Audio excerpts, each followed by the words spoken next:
So this is the first edition of the Khoodeelaar television channel. Khoodeelaar is spelled, as you can see on the banner, Khoodeelaar TV channel. And this is the edition. Whatever it says on the ticker, this is part A. And we're doing the world exclusive diagnosis of Fleet Street with a difference. This is the only paper, the Financial Times from Fleet Street, that we are actually looking at. And this is simple because we don't believe that we need to look at the actual texts of the Fleet Street papers to know what they're doing. In terms of the domestic consumption, which is what the England-centric Little English mentality dominating the contents, the editorial, the style, the manner, the framework, everything. And Fleet Street, based on its role in peddling lies to the public, most of the public are English, and a lot of them are believers in the concept of Little England. And as we have said, Little England to the Little English is the center of the earth. There is nothing bigger than Little England. You decide on the contradictions inherent in that mentality. And we shall come to some of the topical contradictions and immoralities and lying. Little England, in the context of the idea of justice for Geronimo, has behaved with typical immorality, typical lack of ethics, typical lack of engagement with evidence. For 4 years, the UK central government department called DEFRA, which is the Department for supposedly environment, etc., that covers in its kind of reference, remit, all the aspects of the lives of animals like Geronimo. And Geronimo, we are maintaining the campaign Justice for Geronimo. That is one of the slogans.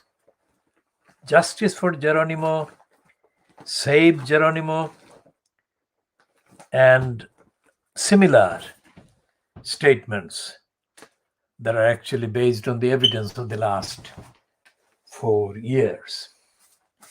Now, who am I? Some of the people who come across this broadcast, may wonder, who is this guy in terms of the contents and the role and the impact and the agenda of Fleet Street. And these people may include some who still believe that the newspapers like the Daily Mail, like the Sun, the Daily Express, daily bribing Boris Graph, also known as Daily Telegraph, and the later kind of arrival from Manchester, the Guardian, which used to be called the Manchester Guardian, and is misleadingly running the kind of claim that it has been in existence for 200 years. Now, it doesn't say that it hasn't existed in London. It was mainly the Manchester Guardian. We shall come to discuss the kind of difference in terms of the contents. Now, who am I? I am more experienced in media, in the law, in the practice and application of the law, constitutional law, than anyone you can find in Fleet Street. That's the basic information. You don't need to know the kind of CB, chronological kind of engagements. Suffice to say that there is no one who has spent more time, more intellect, if you like, intellectual engagement in finding out, looking for the contents of the what is called the Fleet Street newspapers and others. So when I say that I'm doing the world exclusive diagnosis of Fleet Street, I'm not kidding. I'm actually going by the contents, the evidence of the role of the titles over the last 200 years, 300 years, whatever. It's not 300 years yet, but it's over 200 years. The Fleet Street newspapers have been in existence and have been in circulation. Not all of them.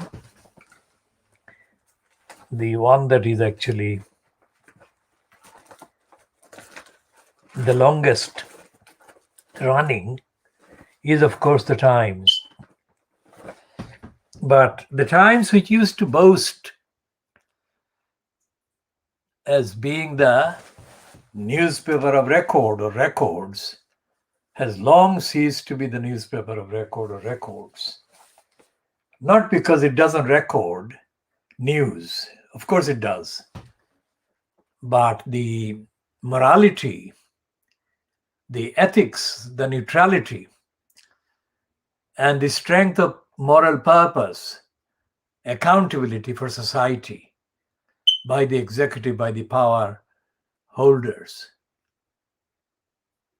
That rigor has long left the Times, if it ever had that rigor consistently.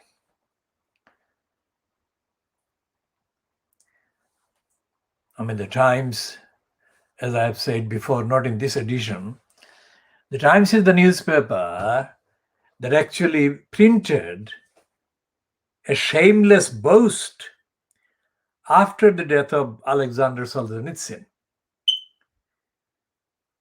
without any reason as to why the Times suppressed Solzhenitsyn's contribution while he was alive and was active against the authoritarian, fascistic environment that he was fighting against in the former USSR. Effectively, Solzhenitsyn was the leading, or one of the most effective,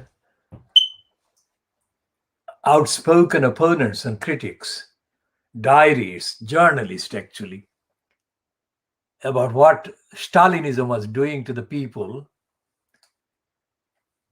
in the USSR. And Solzhenitsyn's contribution, communications to the Times were contemporaneous to the Stalinist regime still persisting in the USSR, which was the time that the West, meaning the UK, NATO, the USA, of course, were engaged in the Cold War, which was to kind of show up, expose, draw attention to what is going on in the Stalinist kind of regime, whatever the kind of name of the head of the regime was. And whatever kind of structural changes were brought about in the 1980s to the USSR actually resulted from the work of the likes of Solzhenitsyn, which work in the singular and the plural, if you like, was or were highly promoted and publicized by the Western propaganda operations that were engaged in the Cold War. So the Times is that stupid, that dishonest, and that corrupt, and that idiotic. It suppressed Solzhenitsyn's contribution. And to this day, after Solzhenitsyn passed away, I cannot find any evidence of why that could be justified. And yet, the Times remains, if you like, on the shelves and in circulation, partly because of the pornographic income that the scum and other outlets generate for dirty digger Rupert Murdoch. And Murdoch subsidizes the Times because most of the so-called contributors given platforms on the Times are, of course, peddling the theme of perpetuating ideologically the pack of denials and undemocratic, anti-democratic facade of free speech and free opinion.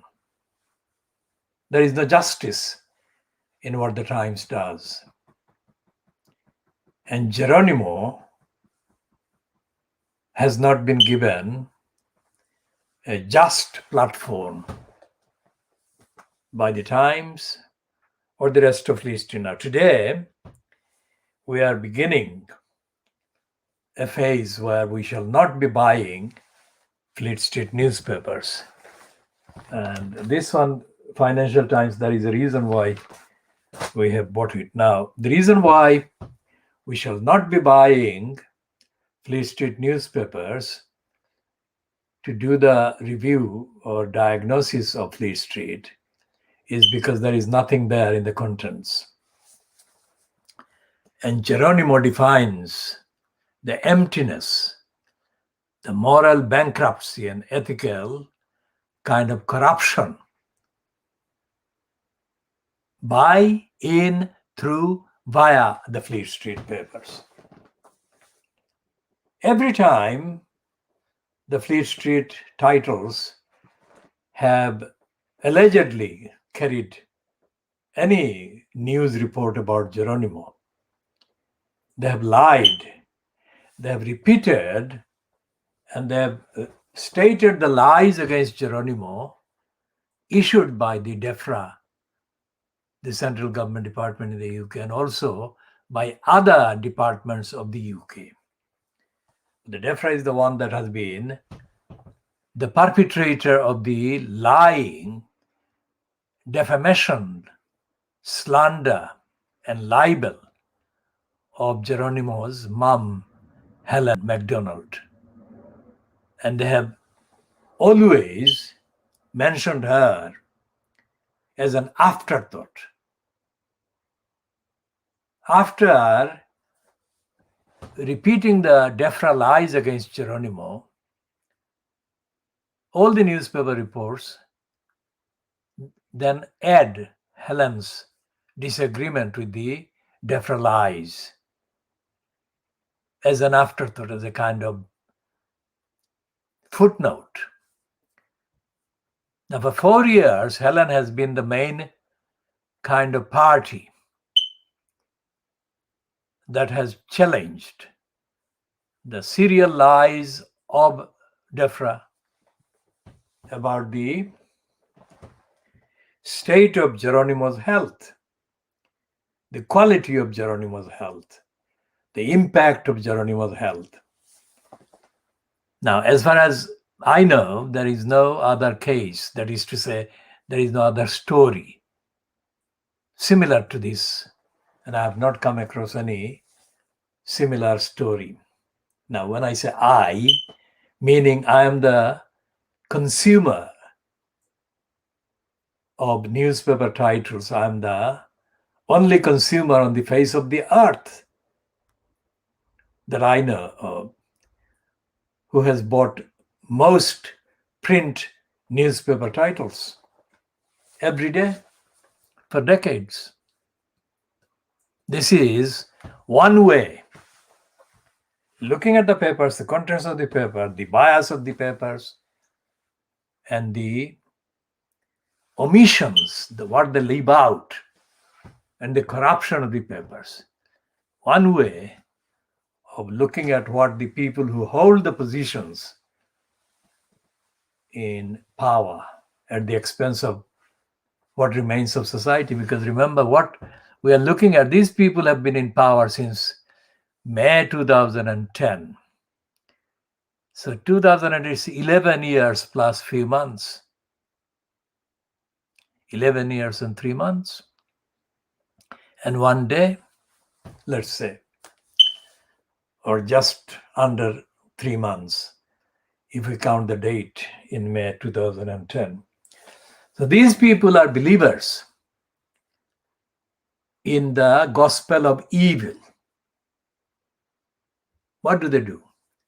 They don't believe in society, because Margaret Thatcher, whom they worship effectively, and she was not something at all, anything to do with the deity, because people who knew about the impact of her policies were accused of being kind of immoral. When some of them danced in the streets and chanted, "The beach is dead," they said. We didn't. Our campaign never did any such thing. But that is a fact. So there were people in the demography, in the population in this country, who thought like that about Margaret Thatcher. And Thatcher said there is no such thing as society. And the utterances of these people who have been in posts since May 2010 are repetitions of many of the things like that Margaret Thatcher said. There is no such thing as society. She might have added, there is no such thing as justice. Because for 4 years, these people who worship Margaret Thatcher have been in denial of the truth about Geronimo. Now, we didn't know about Geronimo in the sense of being an issue or a campaign featured in the newspapers, because although we knew later, after Helen MacDonald issued the information to the public in the way that she did in let's say, mainly in August 2021. And in the contents of what she has released are references to all the communications and battles that she had been fighting for justice, vindication for Geronimo. Our campaign has not been involved until August, I think, when we read the stuff and we read the evidence. And it was obvious that we had to join the campaign for justice for Geronimo. Once we became involved, other issues became apparent to us. I'll come to that section in a minute. Now, the Financial Times yesterday, that is Tuesday, the 31st of August, ran a piece by a former BBC Newsnight policy editor named as Chris Cook. Now, we have, as at this time, no evidence as to what that piece did to DEFRA. Because unlike any of the other papers in Fleet Street or anywhere else, any broadcasting or radio platform in this country or anywhere else in the world that has been carrying content about Geronimo, none of those had any piece similar to what Chris Cook's piece yesterday was.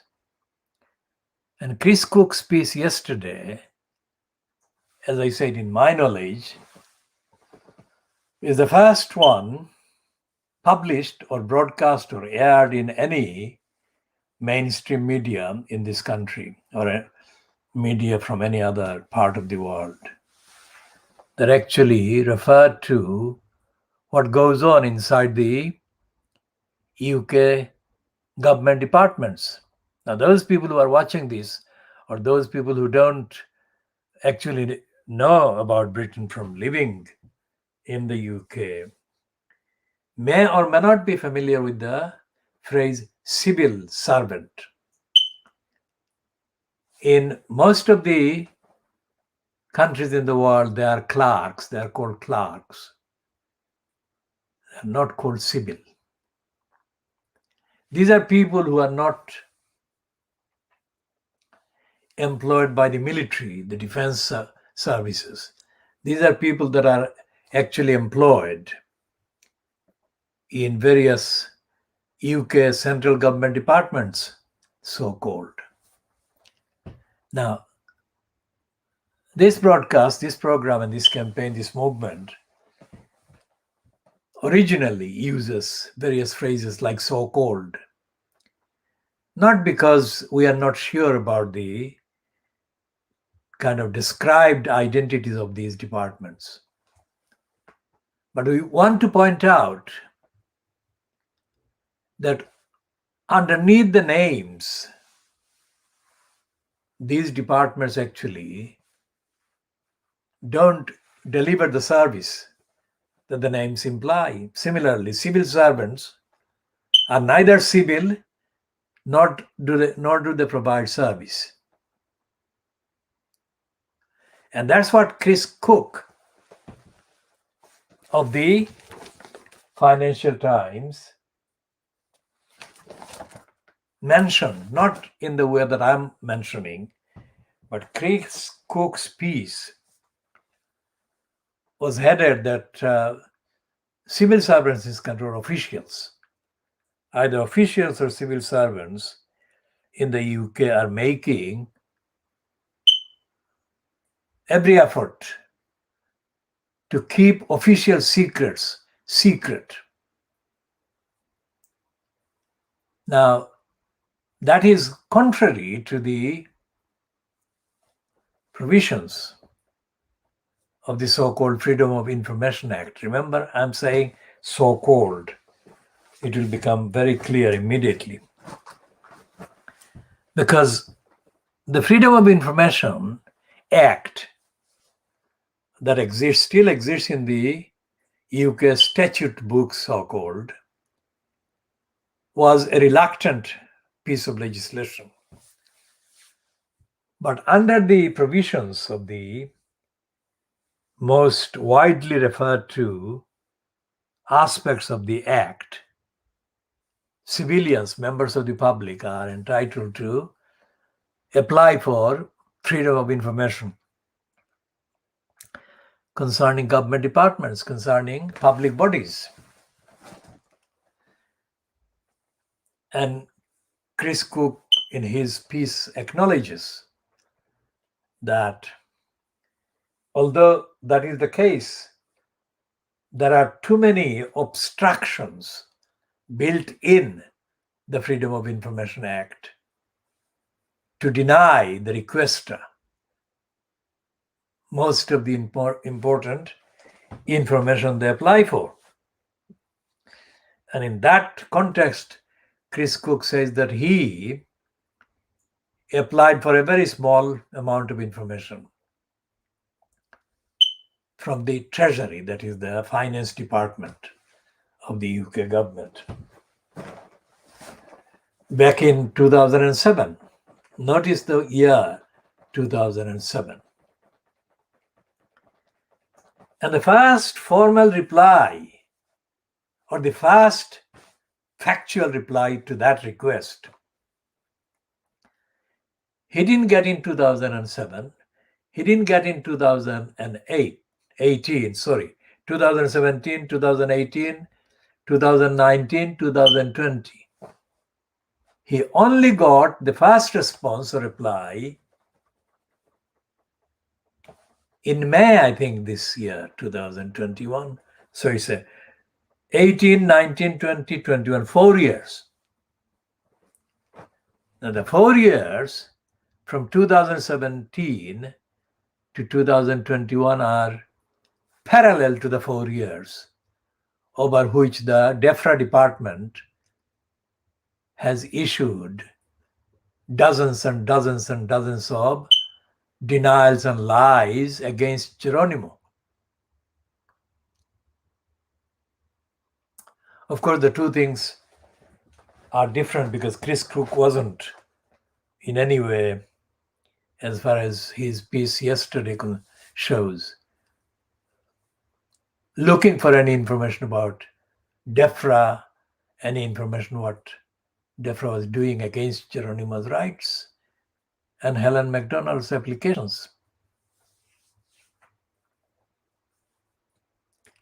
So Chris Cook later tweeted in his Twitter account that that piece yesterday was his first piece for the Financial Times, or printed in the Financial Times, since he returned to the Financial Times after a spell at the BBC Newsnight, and he returned as the senior reporter, or as a senior reporter at the Financial Times.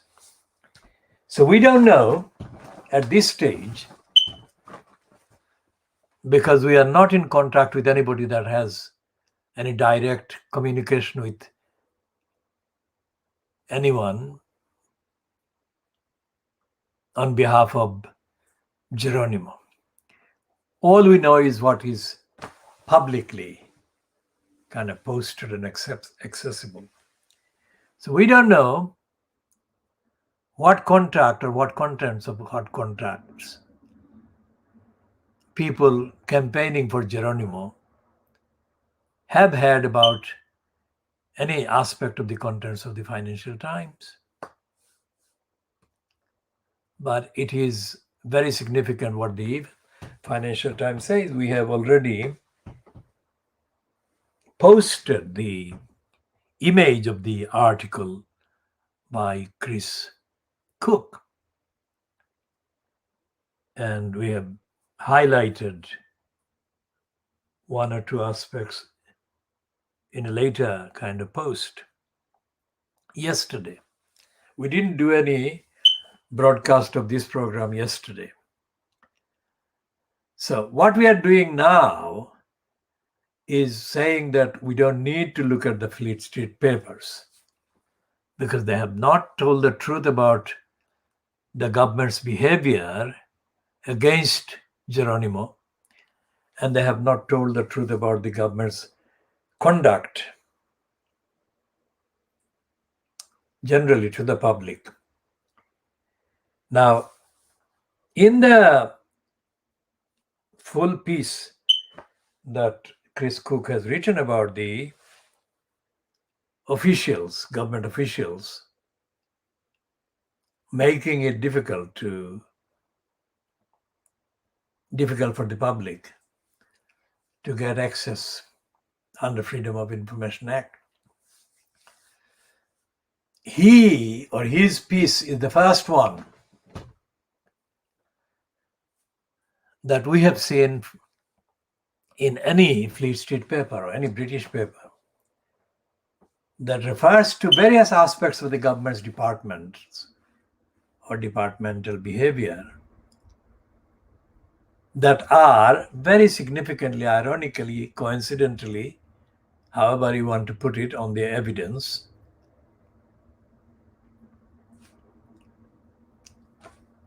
they're pointers to what Geronimo has been subjected to and how Helen has been treated by the DEFRA department and the other departments she may or may not have actually been in contact with, because we don't know. We haven't had any direct kind of access to what she has actually done in full. We can only access what she has published so far in the last few weeks. But we don't know those that cannot be reproduced, let's say phone calls or personal kind of conversations that she may or may not have had with any of those people. And it is up to Helen to confirm, either by publicly or by direct message or communications to us, the extent and the actual reality of what she has encountered, come across. Not encountered in the sense that the phrase is used or the word is, concept is used in most of Indian cinema. In Indian cinema, encounter is that word or concept that is used to mean the Indian police shooting dead or murdering a person they had in custody or had confrontation with. Now, the things that Chris Cook talks about are the Secrets Act and the way the elaborate extent to which the civil servants, the clerks, go to hide information, make up information. And he refers to the Cabinet Office. Now, the Cabinet Office is probably the most widely referred to part of the formal description of the incumbent in the post of Prime Minister in the name of UK. And so therefore it is a department which contains the Cabinet Secretary, which is the, in terms of administration, the most powerful among the clerks. De facto kind of leader of the clerk service. There are thousands of, quote, civil servants. And Chris Cook says about the Cabinet Office controlling and influencing the release or the lack of release of information under the Freedom of Information Act. Now, all the court cases, the latest one being in the middle of August, that Geronimo has had through Helen and her, quote, legal team, have effectively sought the evidence of what DEFRA knew about various regimes, various tests that were supposedly being carried out to supposedly establish the extent, the fact and the extent of the illness that a particular animal carried or didn't carry. And what the Financial Times article by Chris Cook refers to is significant also because this is the only paper that has done that. And looking at today's papers, there is no follow-up. There is no follow-up to Chris Cook's piece, and there is no, I'll check again, there is no letter in the letters page from the UK central government clerks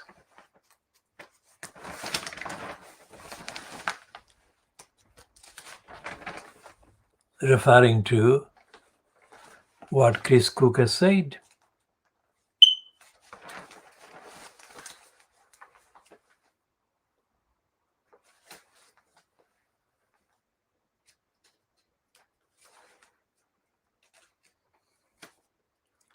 Anyone watching this edition needs to know that this is being broadcast at our own expense. That is, we fund all of this, and the source of funding is based on our own raising the fund privately. We don't seek public funding. We have not done that ever in decades of communications and movements. All right, so there are these letters that I shall read the headlines of in order to make it very clear that the piece by Chris Cook has not been followed up by any letter from the central government department either. So this is one. The first letter is the West requires a whole nation approach to cyber security. So that's not about Defra or Geronimo.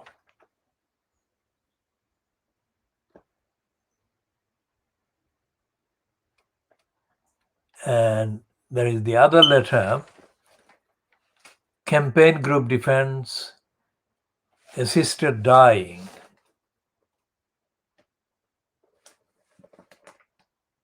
And then the other letter is World Leaders Urge to Boost Vaccine Availability.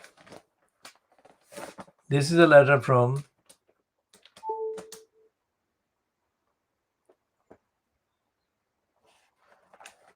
a number of people about vaccine. An incoherent planning system is in need of reform.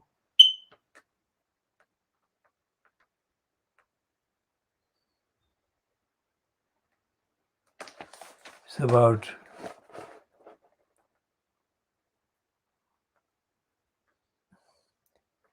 it's from a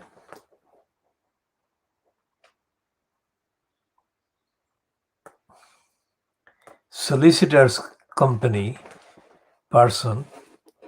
Company is Pinsent Masons in the city of London. The person who wrote it is Robbie Owen. And the next letter underneath that is creating office avatars is much like climbing Everest. And it says, in response to Hannah Murphy's article, Avatar Star in Facebook's version of The Office, 20th of August, why do people climb Mount Everest? Because it's there and they can. Why do computer scientists create virtual meeting systems? Because it's possible and they can. Neither do anything other than justifying admiration for their skills and tenacity in reaching their objective. Neither do anything for humanity. Now that's Stuart Miller, Arlington, Virginia, USA. Now this is something absolutely true. In our view, Mount Everest or other Everests must never be mounted or interfered with. That they're destroying the climate, they're destroying the Earth's surface. So we agree with that one. There is another letter which is HS2 is hard sell even to the most naive pension fund. Now this is the nearest in the letters that anyone comes to the behavior of the UK bureaucracy, central government bureaucracy, because HS2 is to date the biggest waste of public resource. That's our view, but let's see what this one is saying.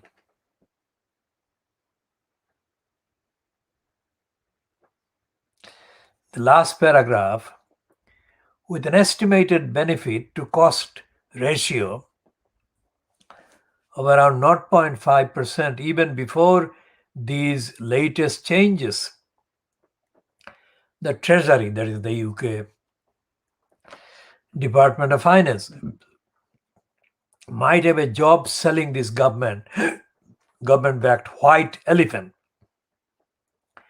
to even the most naive pension fund. Compare this with the net cost of closing it down of around 7 billion. And HS2 is estimated to be over 150 billion, some 10 times the original estimate. Now, this is the crux of the disconnect between the civil service and the public and society. Now, 150 billion is way too much to waste. In an economy, in a population where a third of the people in this country are in low income and in poverty of one sort or another. And I'm not going to list the details of the other failures that society is inflicted with.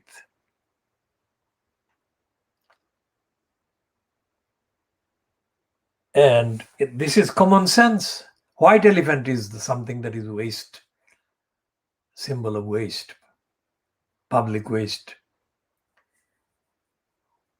So the behavior of the treasury clerks, if you like, who persist in funding HS2 wastes is not accountable or held to account or accountability.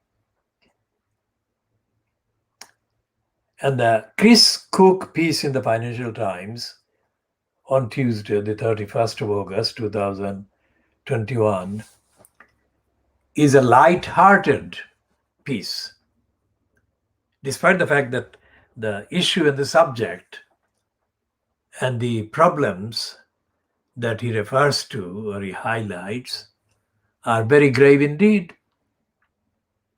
Because without accountability, there is no justice. And without honesty, there is no justice. And Geronimo has been denied accountability and justice and the truth, as has his mom, Helen. In the course of our coverage, we have coverage that is in support of the campaign, various statements that we have made. We have referred to the judgment published again in 2017. Remember, it's the year 2017 that Geronimo arrived in the UK from his country of birth, New Zealand. And it's the 2017 to 2021, these 4 years we are talking about. Both Chris Cook's piece covers the same 4 years, and the judgment officially published by the UK Supreme Court on the 17th of January 2017 was the case called Belhaj and another against Straw and another. Now, Belhaj is the Libyan opposition activist opposing Gaddafi at the time, who more than 15, 16 years ago, when Tony Blair was imposed as Prime Minister Tony Blair was wooing, bribing in terms of the praise, and Gaddafi was being wooed by Blair for funds and support.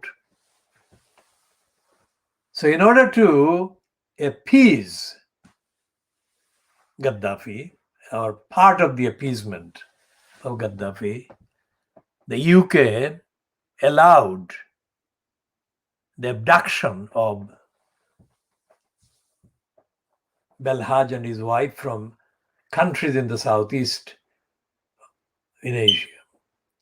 And they were brought to Libya by the CIA with the knowledge of the UK, and they were tortured, both of them, Belhaj and his wife. So that's the case we have been referring to, because the ruling contains a reference to the Magna Carta, 1225, in which justice is in effect recognized. And this is a ruling that was about torture and the UK's complicity with torture by the CIA and the Americans.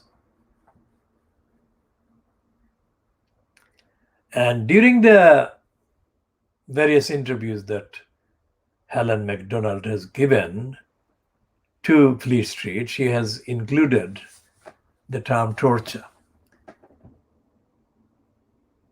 She said that she felt, in the last 4 years, she felt that she had been tortured. Elsewhere, she said that she feels that she has been punished. Both of those are against the pledge, the undertaking given 800 years ago in the Magna Carta to the citizen. So Helen's feeling that she was tortured is very real. Her feeling that she had been punished are real, which is what the Chris Cook piece in the Financial Times actually, in effect, refers to and covers.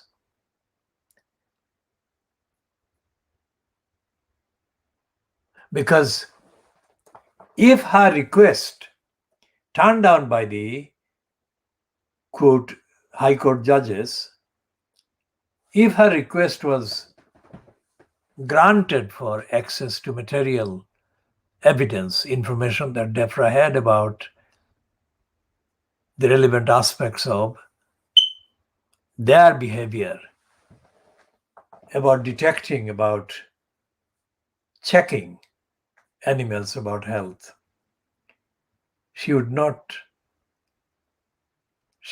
have spent 4 years.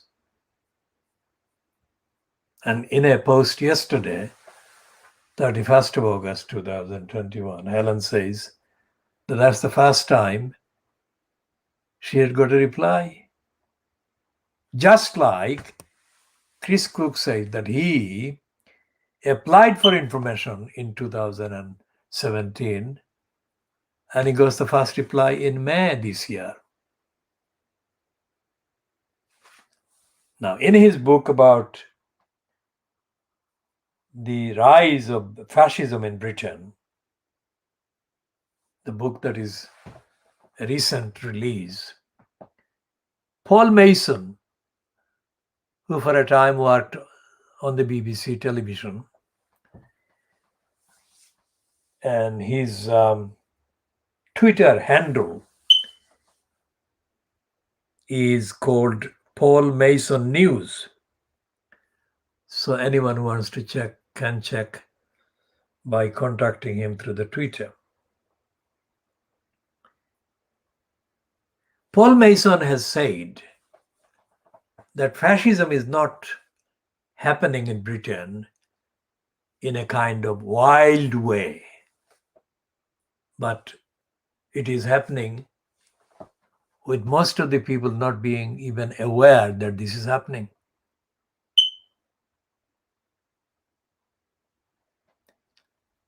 So what the DEFRA treatment of Helen MacDonald shows is that it has been in breach of the Magna Carta, in breach of the Freedom of Information Act, and breach of most of the statutes, that is, acts of parliament that the UK passed.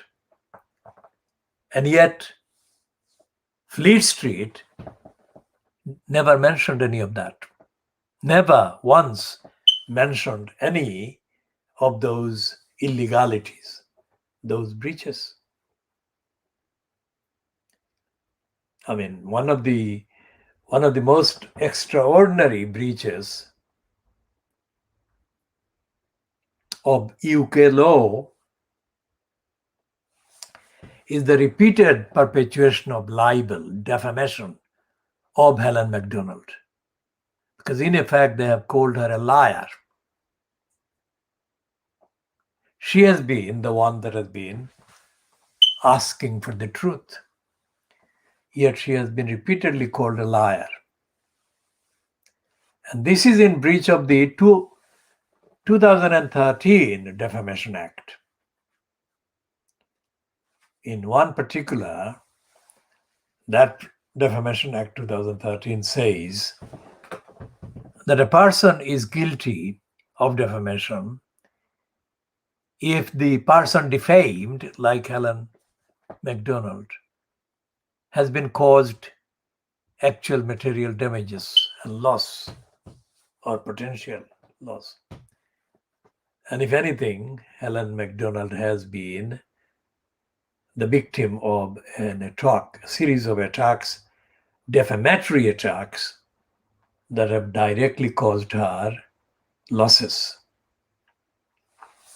So when we have been talking about the need for we have been saying that there have been legal options.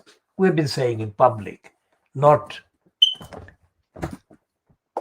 necessarily in any kind of direct messages to Helen, but we have been posting with the spirit of sharing the information, the expertise, the wisdom, the insight with all other genuine supporters of Geronimo. Justice for Geronimo, so that they know what we have been making publicly available in terms of the options.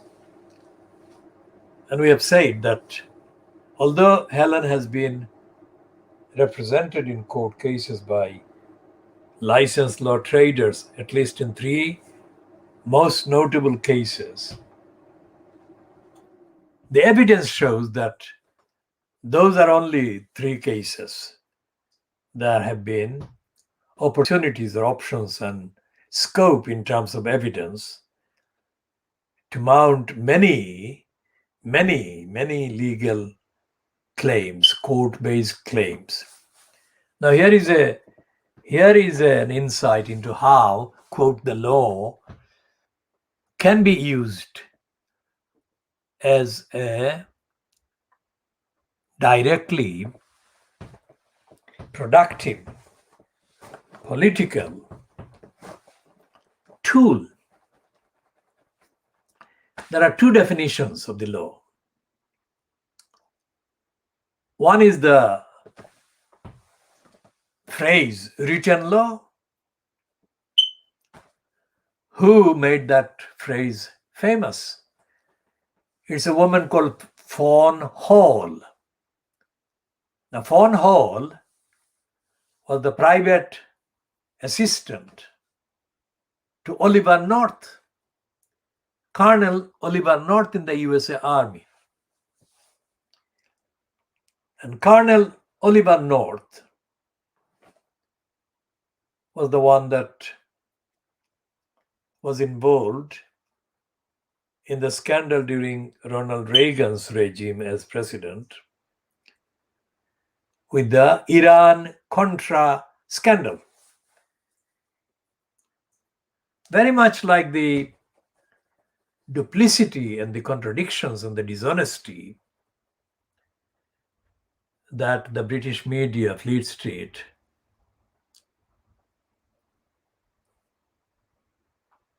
dishonestly peddles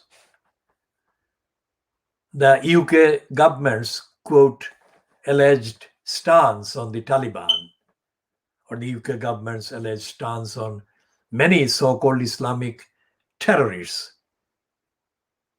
They never tell the truth about the Fleet Street never tells the public the truth about the extent, the fact and the extent of actual dealings between the UK government and these supposed enemies that publicly get portrayed as the enemies of the people of Britain. That is never the case. That is never the truth. As was highlighted during Iran-Contra scandal. Iran-Contra scandal involved the USA government having dealings with the hated Iranian regime via a South American country. Iran-Contra, the Contra is a South American kind of country outfit. And Oliver North, Colonel Oliver North, was the Ronald Reagan regime's intermediary or go-between Iran and the country in Latin America. So Fawn Hall, his PA, was brought before the US Congress to give testimony. And one of the things that she was involved in doing was shredding of vital documents in the Oliver North operation. She shredded them. That is how she featured in the proceedings. Now, remember what Ronald Reagan was famous for. One of the things that Ronald Reagan was very famous for was describing Iran and North Korea as the Looney Tunes. That is, in his public condemnation, Iran was out of bounds. Iran was completely out of the, if you like, realms of civilization, as was North Korea at the time when Reagan was saying the Looney Tunes.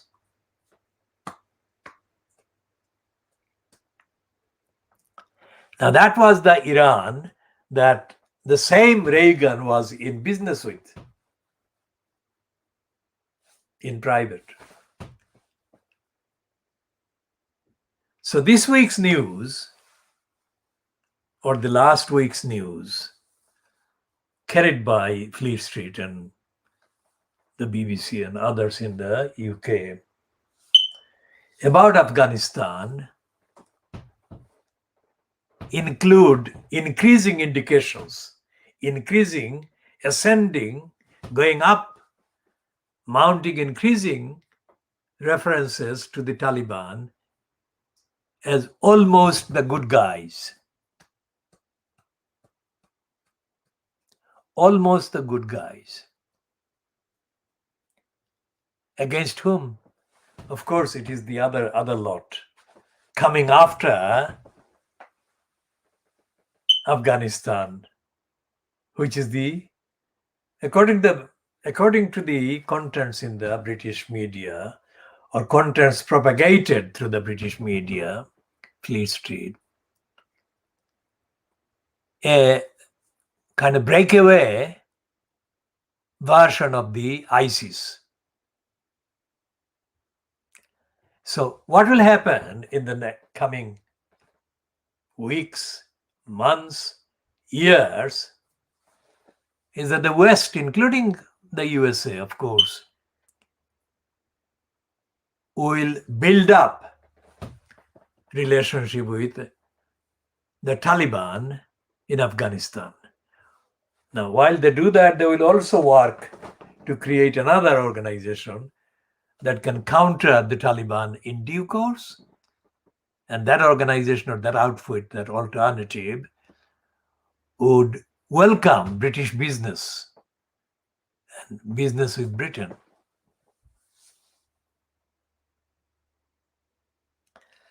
What all of this is showing is that there is no justice in any of this. Because the people who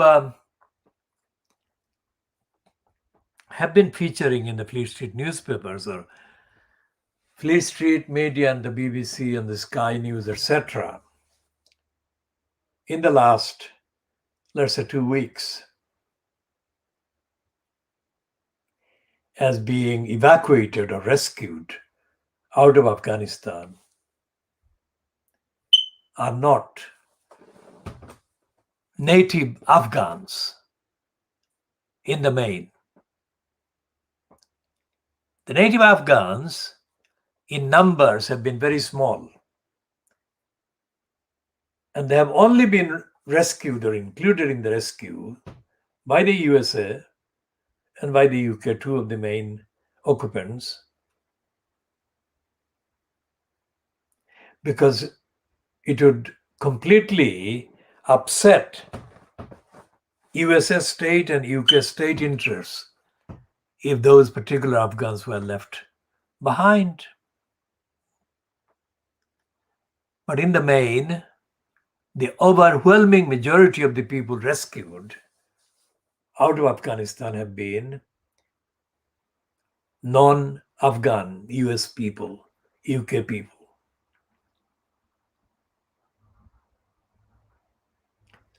So despite the various expressions of plastic expressions of regret at leaving those people behind, these plastic expressions attributed to Boris Johnson,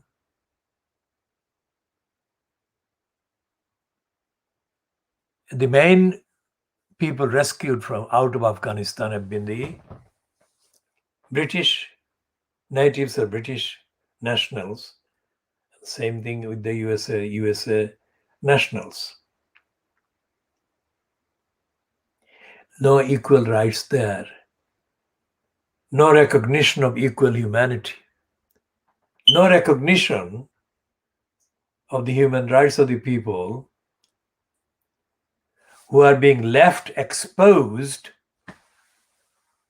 to be massacred by the Taliban, which is what the line explaining the rescue of the British nationals and the American nationals has been. Despite the fact that later the Talibans were being used by the fleeing British and American kind of personnel and forces. The Talibans were being used to stall and stop the ISIS or whatever. And the row between an ex-British Marine called Pen Farthing and the British Defence Ministry, fronted by Ben Wallace, over the obstruction that Ben Wallace created against the rescue of the dogs and cats that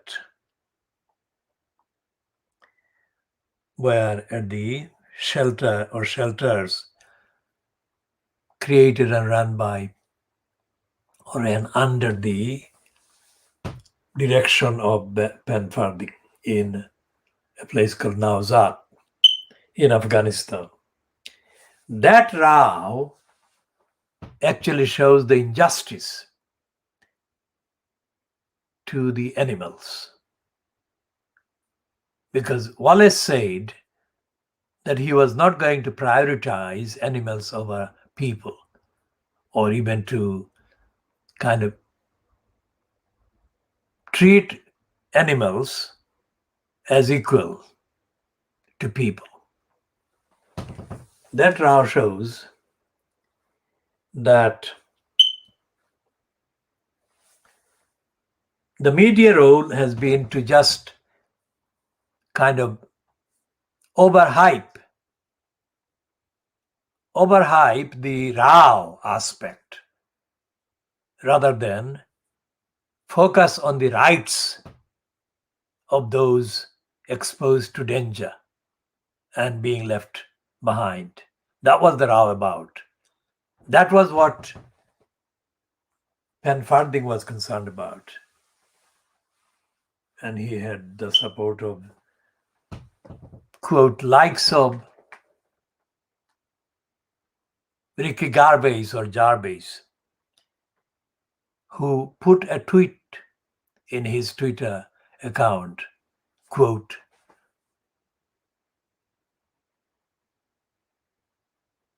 "Dear stupid," see, in a 4-letter word, 5-letter word in the plural. And he was supporting Penfarthing. And he was saying, J.K. Jarvis, that the animals rescued don't even get to travel in comfort as human beings do,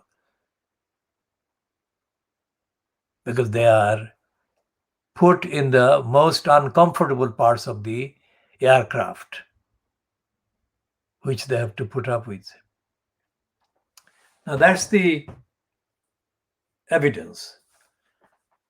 And the papers, the media, did not give the truthful coverage about animal rights and welfare. And they didn't give truthful account of the carers of the animals, just as they've never really given the truthful account of Helen, Geronimo's mom. So what the piece by Chris Cook does is leave out most of the defects in the rest of the state, and Chris Cook has not himself acknowledged the constitutional law context in the international kind of sphere or domain that the UK is situated in. Now, regardless of what political party or color is in place, and there has been only one for the last 11 years continuously, essentially it has been the conservatives of the right-wing kind of variety. Because of that, there has been Brexit. Because contrary to his kind of dishonest pretensions, Cameron too wanted to pander to the Little Englanders, isolationists, who didn't want international framework of law. Our concern about Brexit was not about the majority of what Nigel Farage and others were campaigning for. Our concern was about the absolutely unavoidable loss to ordinary people in Britain, who would lose the option to seek redress, to genuinely seek redress, to excessively seek redress against their local council, their local regional authority like the Greater London Assembly or their central government departments collectively in the context of the general doctrine of separation of powers called the executive. The executive is the government, not the parliament, but the government. And the local council in each locality is run by or controlled by the local council clerks, clerical people, not by the elected councillors. Shall come to that in due course. Now, what Fawn Hall did was never, she never was really held to account. And what Chris Cook is saying in his piece is that no matter what the clerks, the civil servants, breach the requirements of the domestic UK law, the Freedom of Information Act, they get away. They're not held to account. And Chris Cook names one individual, one, quote, civil servant, quote, sir something, who was actually mentioned in relation to the statement by one judge. In a rare case, Chris Cook didn't distinguish the rarity and the ordinariness of cases, because most of the behavior of the UK central government departments are allowed to remain without scrutiny, proper, legal, rigorous scrutiny by an independent court action. So this guy was mentioned.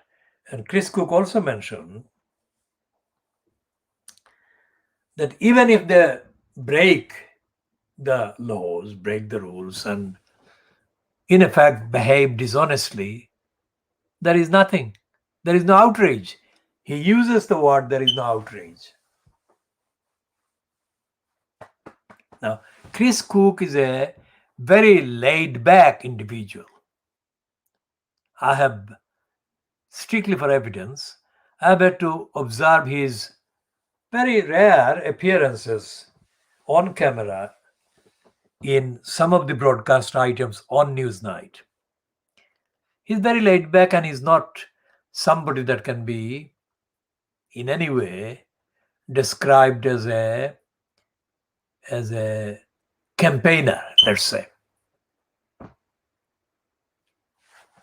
Okay, so today's Financial Times, on the same page underneath the letters column, is another notebook item. Notebook was the title that Chris Cook's piece appeared under.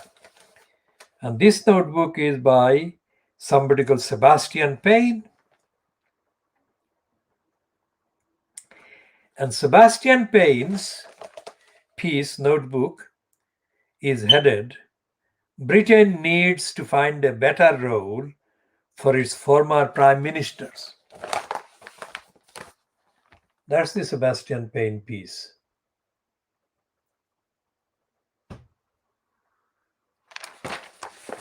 And the last paragraph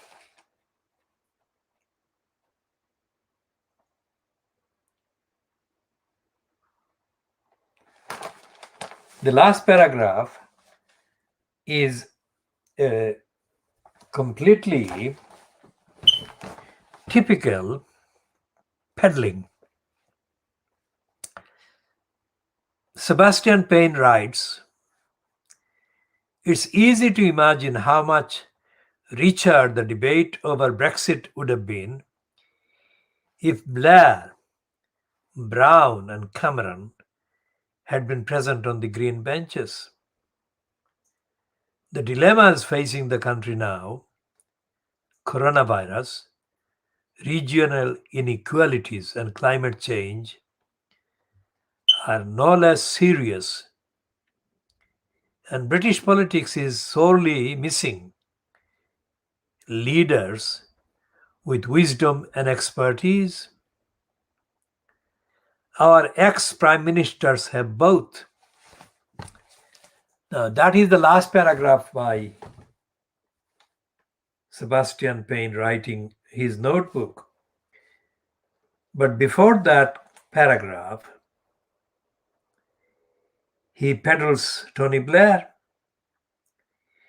He says Blair hankers for the Commons. His allies say he would love to return to frontline politics, but for the harsh reality of standing for Parliament. One says, if Tony had found a way to stay in the Commons, the last decade of Labour and national politics would have looked very different. Now, this is Sebastian Payne is writing as a right winger because he is actually in denial about the disastrous role each one of the ones that he praises there, Blair, Brown, and Cameron, has played. But what is even more dangerous is the fact that both Payne and Chris Cook yesterday don't refer to the real crisis, which is the crisis of democracy. The threat by fascism that Paul Mason has been writing about. And the lack of democracy is at the root of the lack of honesty and the lack of accountability and the lack of any willingness by the clerks, also known as the civil servants, to disclose information to the public even under the Freedom of Information Act. Now this is in the wider context of what Paul Mason has been saying. This is the state just about the slow walking stage of fascism. There is no accountability. And as the people protesting against the abuse of state power under the coronavirus measures, as the people have said,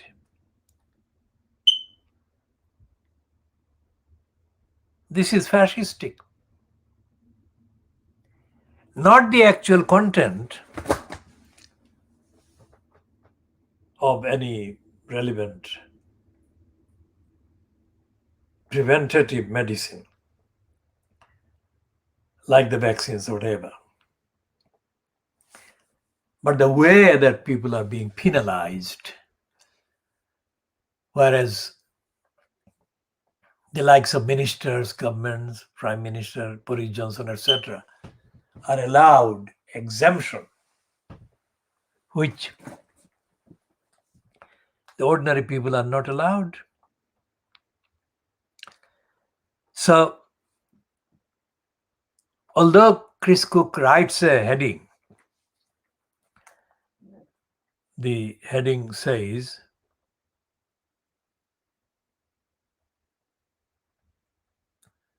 I'm coming to that in a minute.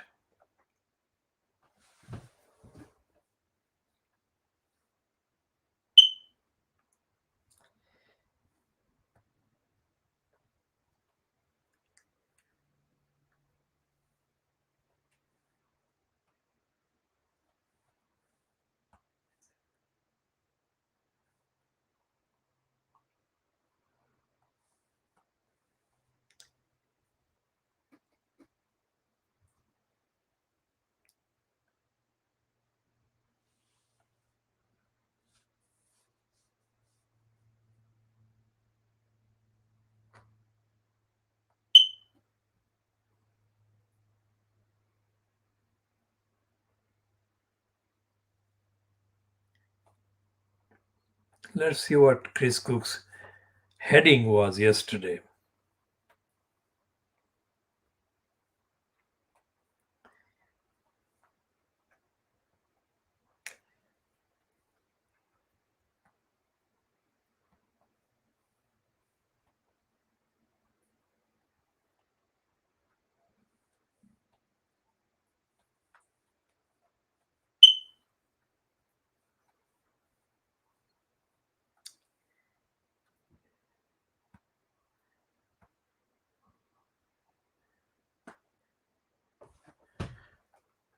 All right, so he's heading in the piece that was in the actual print edition of the Financial Times in the UK, because it is the print edition is printed various parts of the world, but the UK edition is what we are referring to.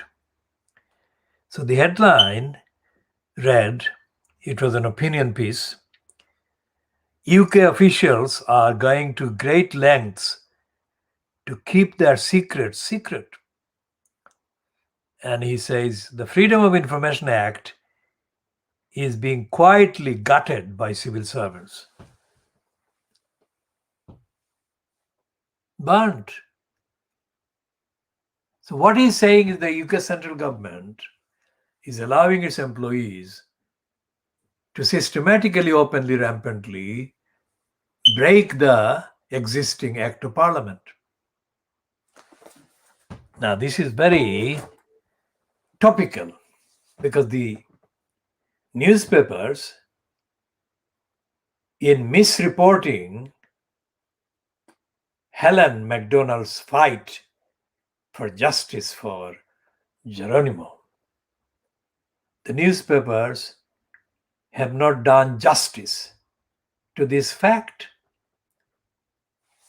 that DEFRA's behavior in denying Helen MacDonald all the information she has been entitled to, Geronimo has been entitled to under the existing Freedom of Information Act.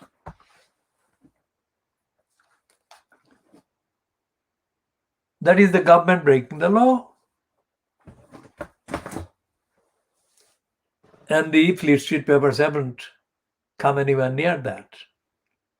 And I'm here not even examining Dominic Lyson and his attacks on Geronimo and the Ian Pissoff, who fronts the private lie.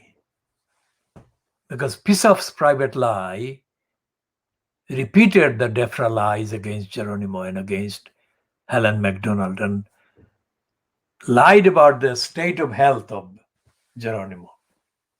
It is not a joke. Yet Private Lie wrote this as a joke. Geronimo has been embattled against the lies, obstructions, denials, falsehood, untruths by DEFRA for 4 years. Geronimo is healthy, alive, and absolutely innocent. That is at stake, and that is what Paul Mason, when he says that fascism is arriving in a form people don't realize, that is the kind of case he's referring to. But the Financial Times piece does acknowledge only part of it. It doesn't go into enough detail, enough depth. And the fact that the second day's notebook is by Sebastian Payne, who is making a propaganda claim for ex-prime ministers, is not a straightforward promotion of ex-prime ministers. It's actually an indirect criticism, a condemnation of Boris Johnson and Theresa May.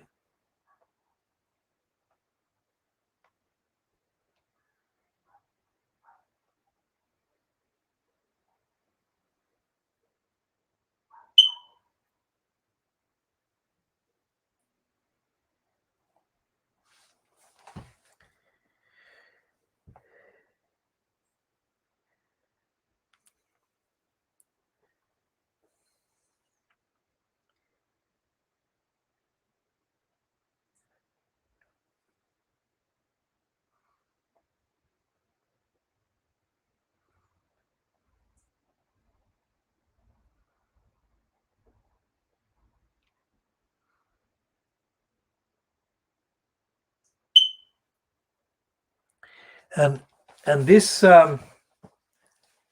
promotion for ex-prime ministers by Sebastian Payne also, and it must be the editorial decision by the Financial Times, quite apart from the fact that Sebastian Payne personally is not a very bright boy.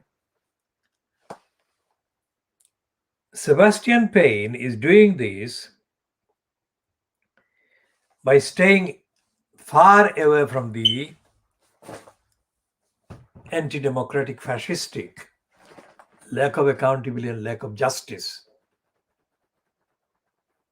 that dominate society, as controlled, if you like, or influenced by elected post holders, with the army, literally the army of unelected people who not only have no respect for civil liberties, but are defiantly in denial of civil society. And that's because the role being played by the so-called shadow cabinet is crucial here, which is something that Sebastian Payne doesn't discuss. He couldn't discuss it, because if he discussed that, the role of the shadow cabinet or the shadow prime minister, let's say, then he would not be able to peddle Tony Blair or Gordon Brown or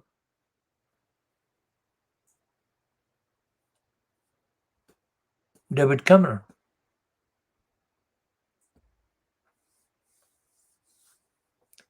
And what is happening with the absence of references to the positive, that is to say, what they are doing?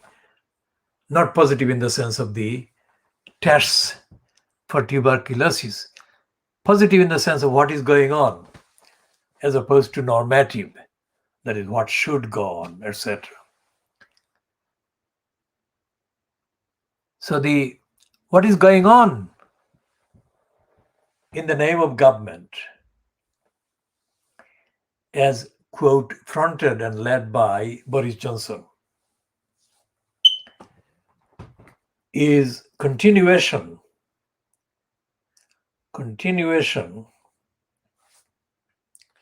under Johnson's name of what Chris Cook is talking about.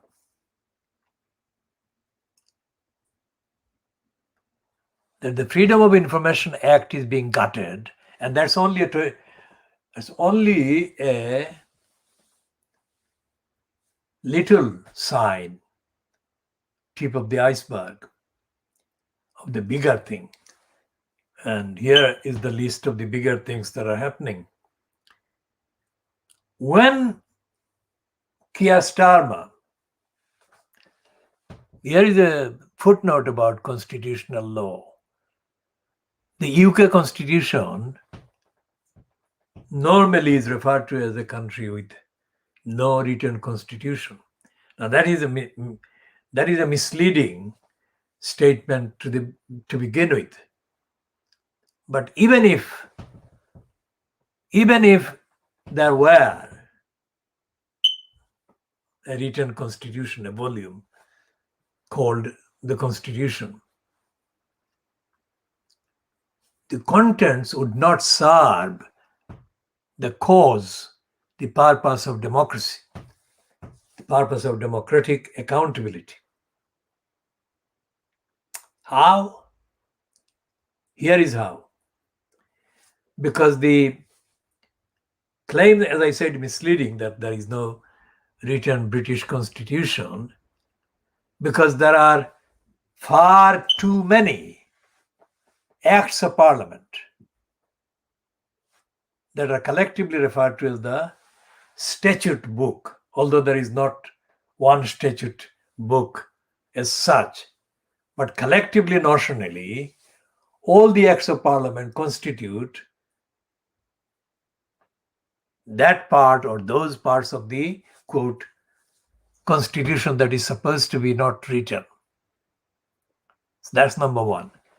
So that fact is not correct to say that there is no written constitution, because there are written acts of parliament, written statutes.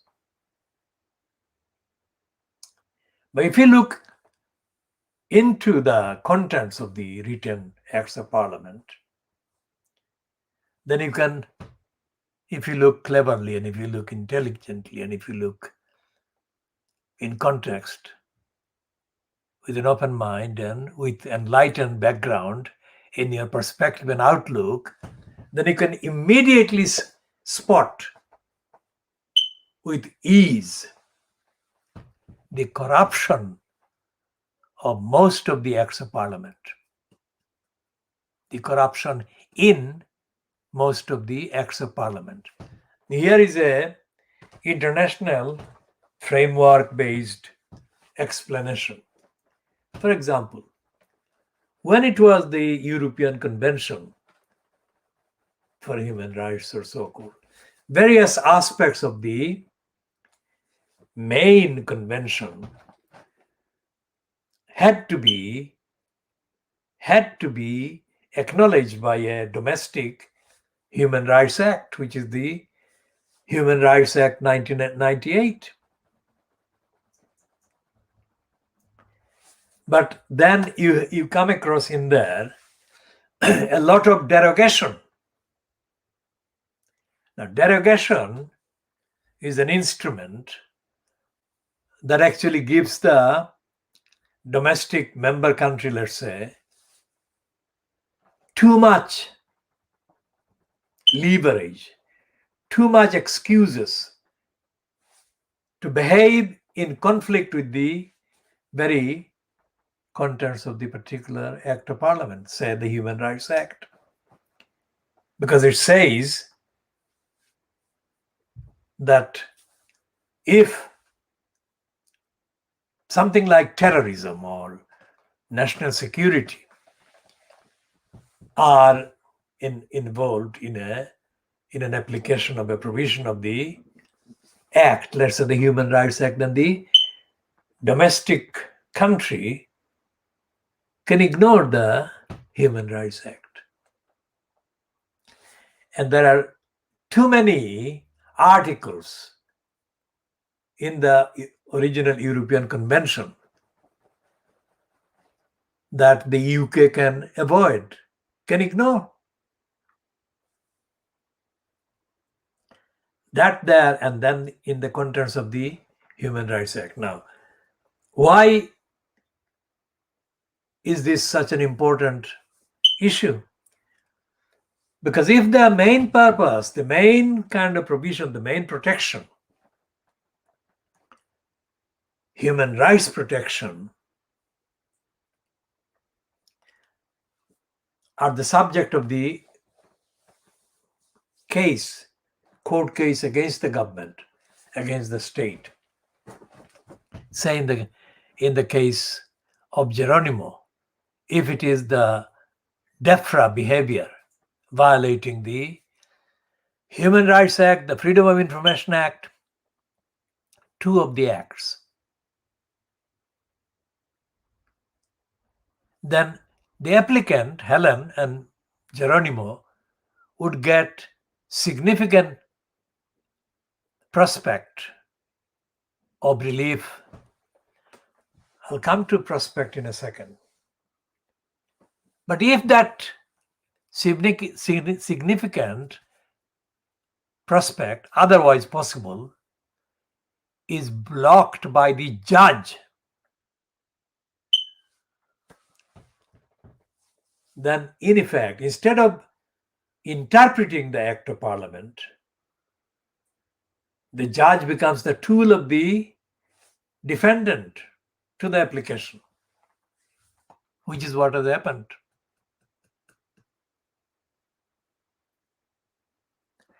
And this is the aspect, the judicial the role of the judiciary as an agency of the state rather than as a separate part of the state, separation of powers, independence of the judiciary. If the judiciary then becomes part of the executive, then there is no redress against the executive. So it's not the fault of the existence of the law, even its limited kind of safety. It is the fault of the judiciary. Fault of the judiciary in that the judiciary member or members are being converted by the executive. So the head of the Ministry of Justice is the political head of the judiciary. And it is quite obvious that the head of the Ministry of Justice would have wanted DEFRA to prevail in the court,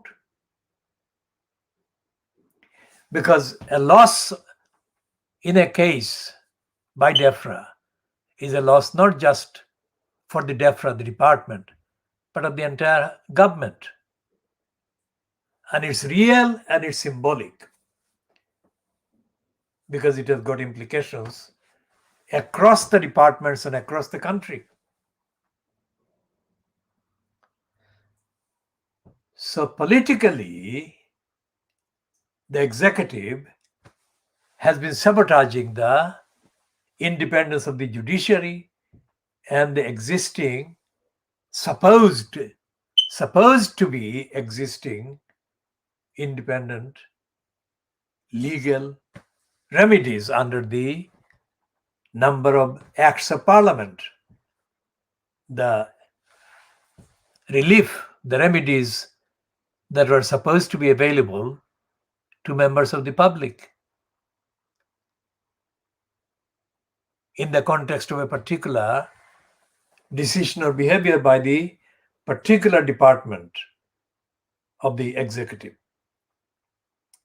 So when the former solicitor, a woman called Mary Stacy, whose main practice took place in Birmingham, and she's a woman judge, and I'll come to that in a little while. Mary Stacy sat in judgment against Geronimo and against Helen MacDonald. And Helen MacDonald and Geronimo were represented by a woman that I had not heard of until this case, Catherine McGahey. She's a licensed lawyer, that is a barrister, and she's got silk, that is, she carries now the label QC, which confers on her the kind of entitlement to demand higher fees for her appearances or her work.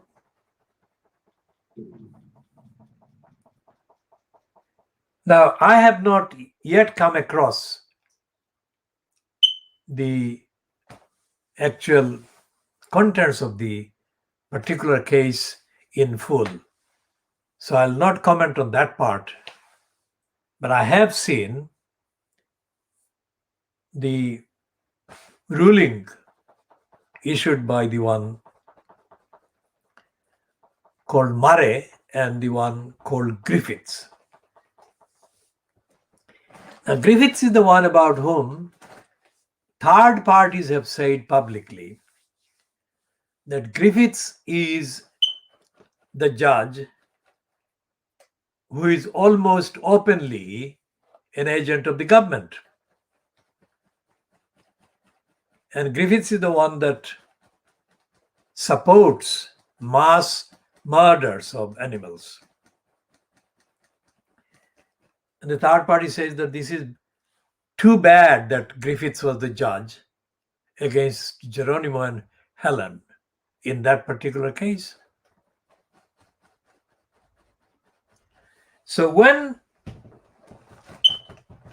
Catherine McGahey represented Helen and Geronimo before Stacy. Stacy, according to news reports that I have seen, not the actual ruling, but the news reports that I have seen do contain some of the words attributed to Stacy herself.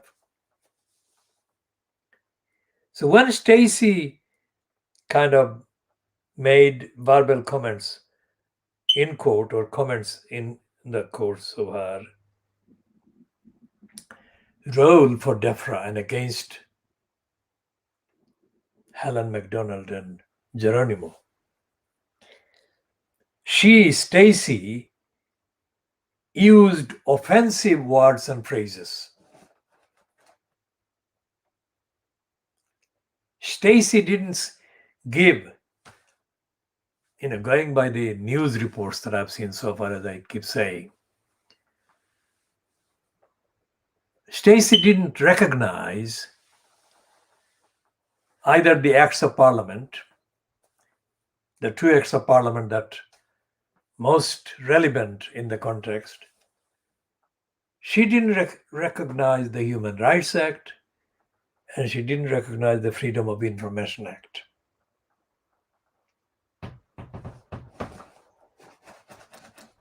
Now, I don't know what Catherine McGahey said about those two acts, if she said anything. As I said, I haven't yet at this time read the actual quote ruling. I don't call it judgment because it wasn't a judgment. It wasn't impartial. It was not neutral. And it was not compliant with the legal obligations that the court was under.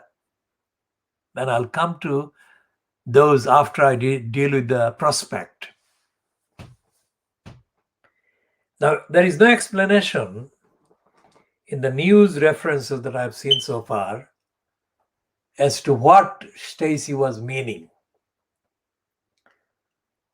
by her use of the word prospect against Helen MacDonald. What I have meant by prospect is that the two acts of parliament, the Human Rights Act and the Freedom of Information Act, the domestic acts of parliament in the UK, have enough provisions to allow Helen MacDonald to go ahead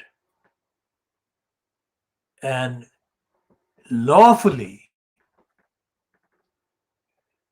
demand all the information that she is seeking in defense of and in protection of Geronimo from the government as fronted by DEFRA.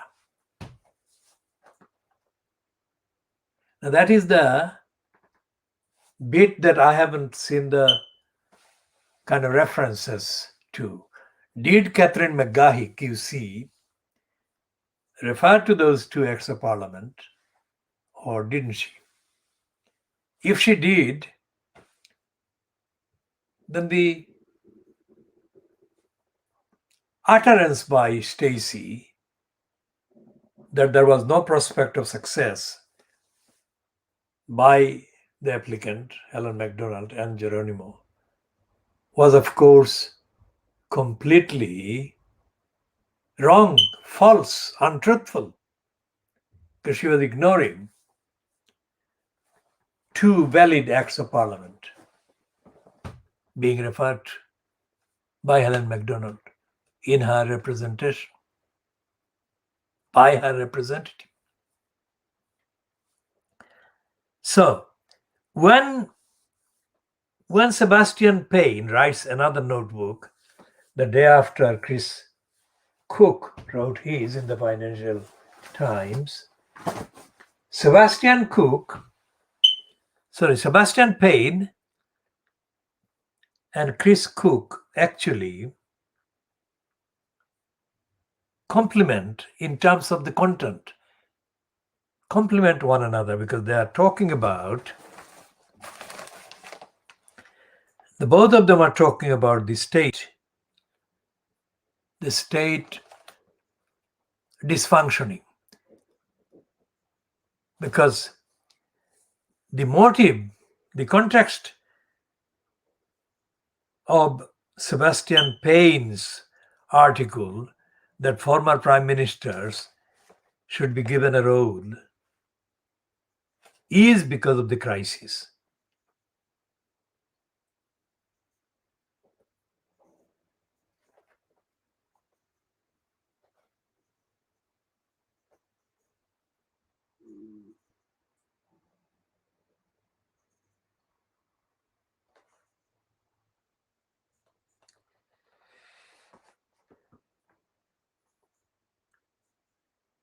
And Sebastian Payne is referring to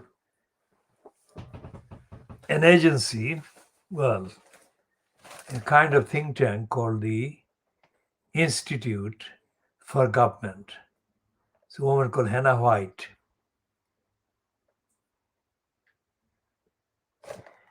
And both Sebastian Payne and Hannah White are avoiding democracy, avoiding democratic accountability, transparency, truthfulness, honesty, and compliance with the law. That is the law like the laws that Helen MacDonald has been entitled to but has been denied the benefit of by Mary Stacey.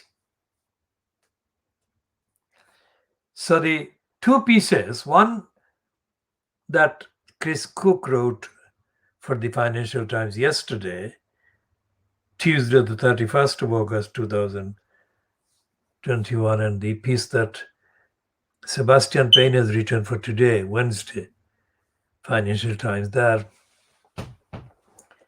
referring to government, referring to the work of Parliament.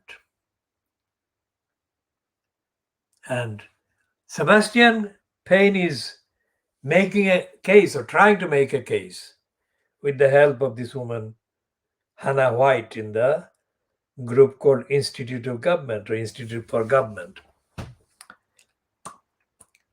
that former prime minister should be able to be encouraged to or being recruited to play these roles as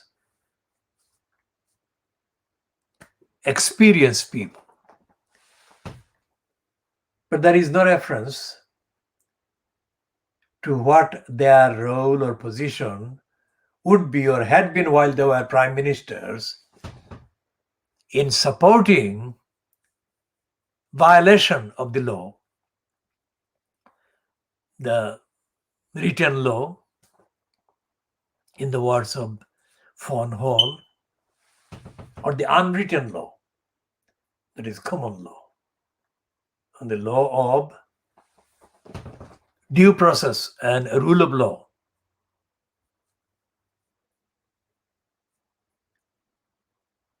Because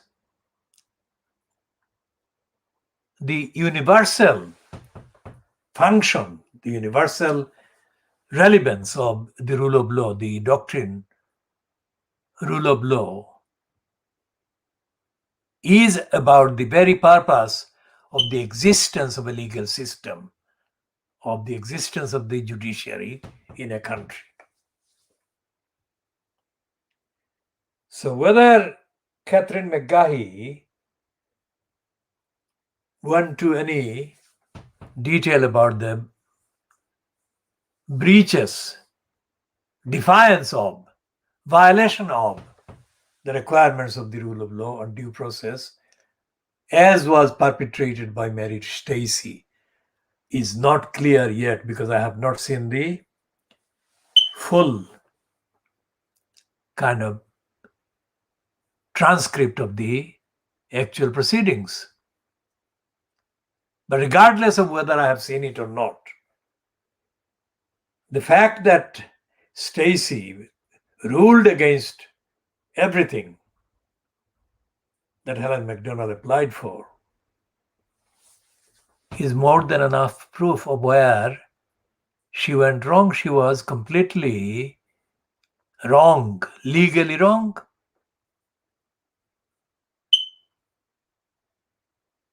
Because she was not applying the available acts of parliament and the available doctrine of the due process and rule of law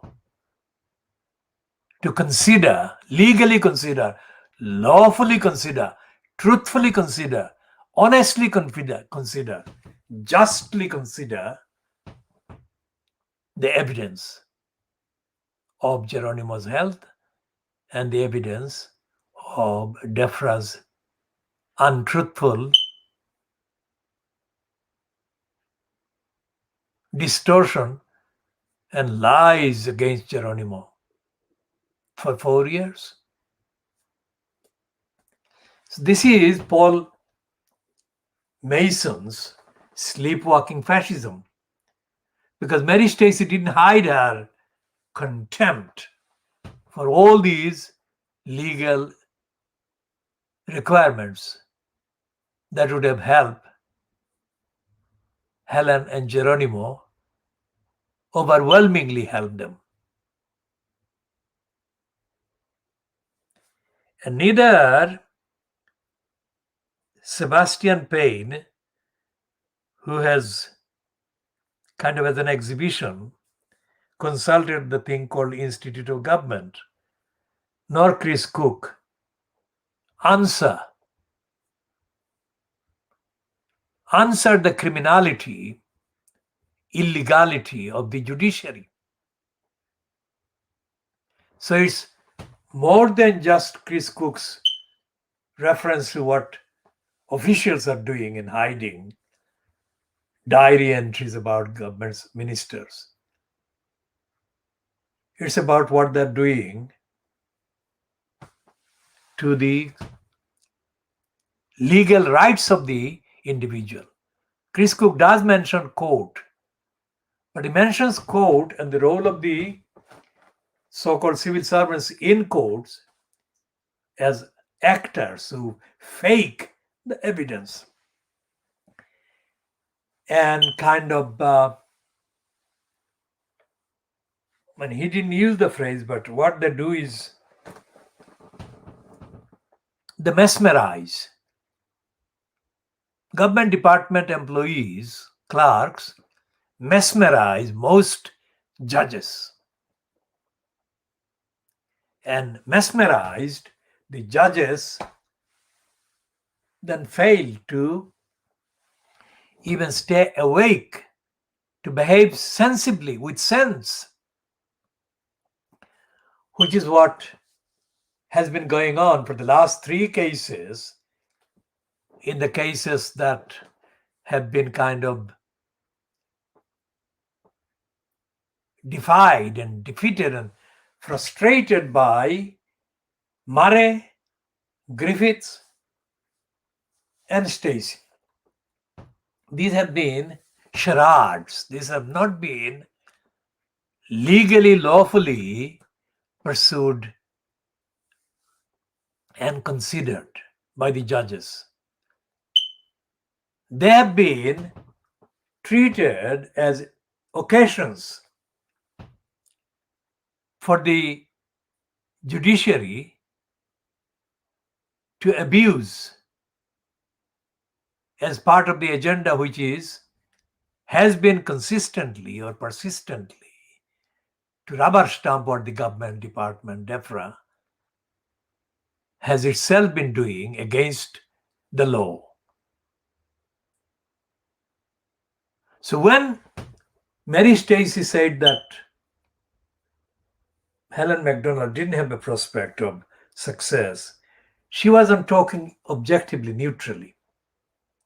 She was not saying subject to the evidence, the full evidence.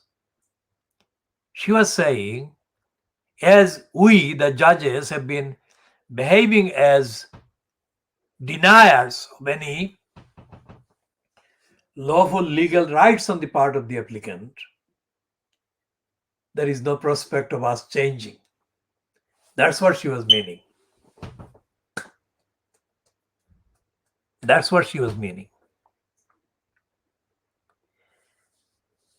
So Geronimo, Justice for Geronimo, is our platform. It may be Helen's platform as well, but we fully kind of subscribe to the idea that Geronimo deserves full justice inside the UK and internationally. And what we are saying is that all the judicial options available to Geronimo and available to Helen MacDonald have yet to be, remember the word I'm using, tested, because they have not been tested yet. And when truthfully tested, honestly tested, neutrally tested, all these tests are bound to give a very, very clear result, exposing DEFRA and exposing the judges concerned as having violated the law and the legal obligations.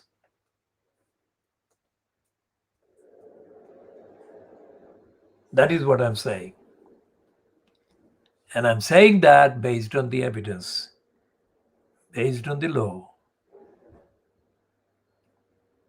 Now, one of the things I've said earlier at the beginning is that in their peddling of the DEFRA kind of lies and untruths against Geronimo and Helen, the so-called Fleet Street newspapers have either chosen to ignore the international legal framework, or they have been acting as an agent of the government.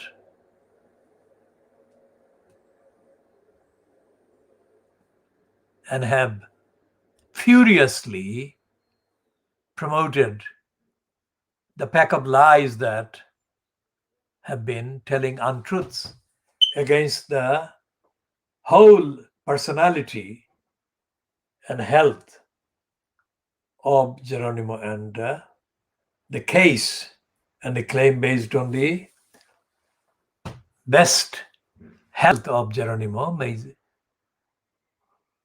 the case claim as represented on behalf of Helen MacDonald.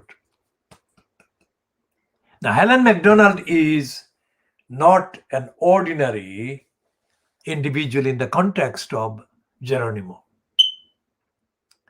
She just happens to be a trained veterinary nurse. I mean, I don't know the details of her knowledge, but I do know that she has knowledge that I don't have about the care and the health of animals, care for and health of animals, welfare of animals.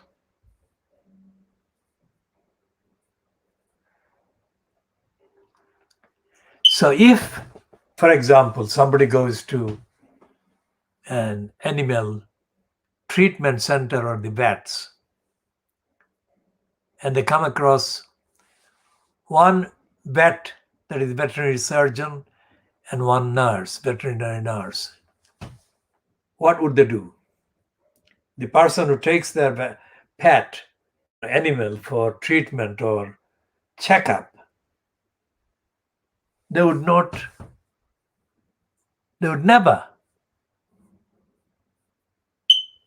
start with the assumption that they should be looking at the state of health of the animal, rather than the nurse and the vet. People would, of course, allow the vet and the nurse to carry out the checking of the health, state of the health of the particular animal. So what gave DEFRA at any stage in the, or what has given DEFRA at any stage in the last 4 years, any reason to persistently say that an experienced, trained vet nurse like Helen doesn't know what she's talking about when she's saying that Geronimo is perfectly healthy, absolutely amazingly healthy, and he needs to be left alone, that he needs to be treated as a healthy Geronimo who needs no treatment. Why has DEFRA denied Helen, the veterinary nurse, this legitimate and absolutely perfect right? As he said about the Magna Carta of 1225 and Helen's statements in the media saying that she has been treated as if she was being punished for something. And then earlier she said that she was feeling tortured, going through the absolutely endless lies by DEFRA.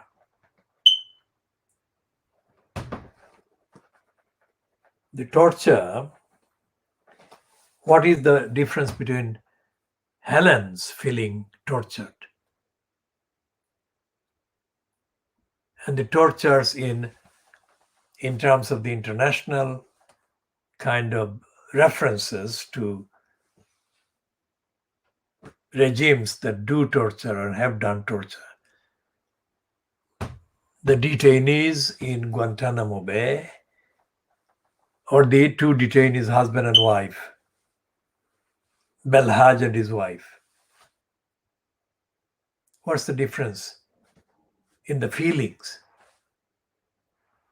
that Helen has been having, and the feelings that the detainees in a place like Guantanamo Bay, or the two detainees, husband and wife, that were betrayed by Jack Straw, the UK state, while Belhaj and his wife were being tortured in front of the British spies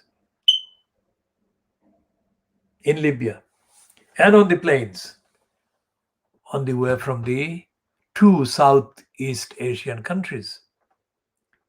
Although they were married, the husband and wife were picked up by the CIA from two Southeast Asian countries.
Now, although the headline, as I said in the Financial Times, is a promotion for the former prime ministers, this piece, byline to Sebastian Payne, is in fact a confession that Boris Johnson fronted government is not functioning.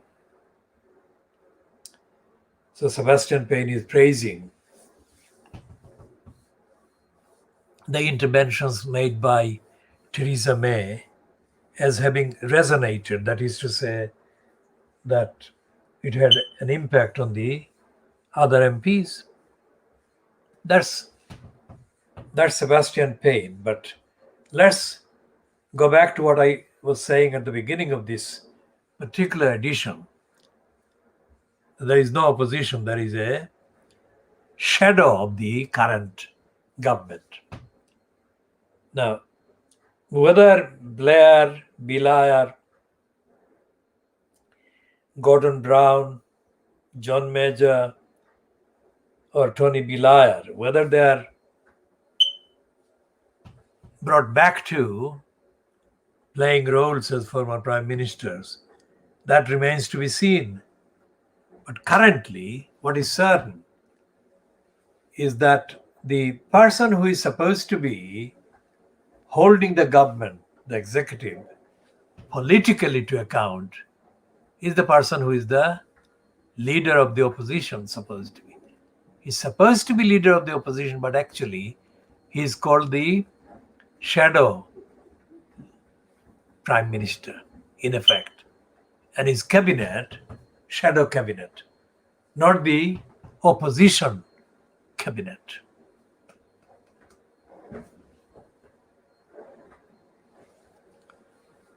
So when a fascist decision or a series of fascistic decisions are made by the executive, the current executive, that is fronted at Downing Street level by Boris Johnson, when fascistic decisions are made violating the rights of the innocent members of society, of the electorate, of the population,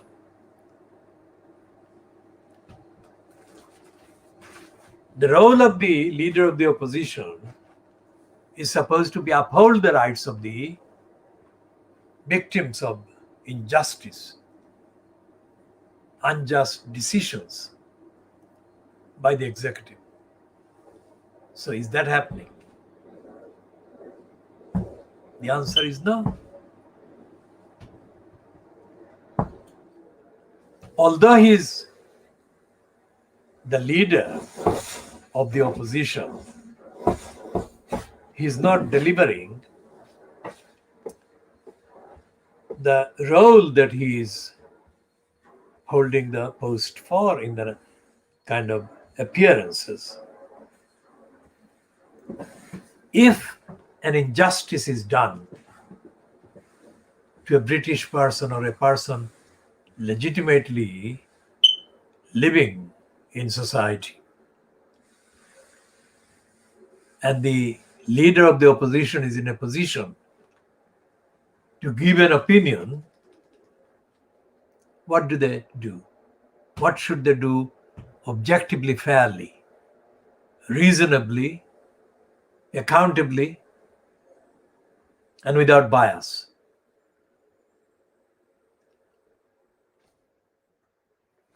They should be telling the truth, and they should be saying, let's look at the evidence and let's look at the law.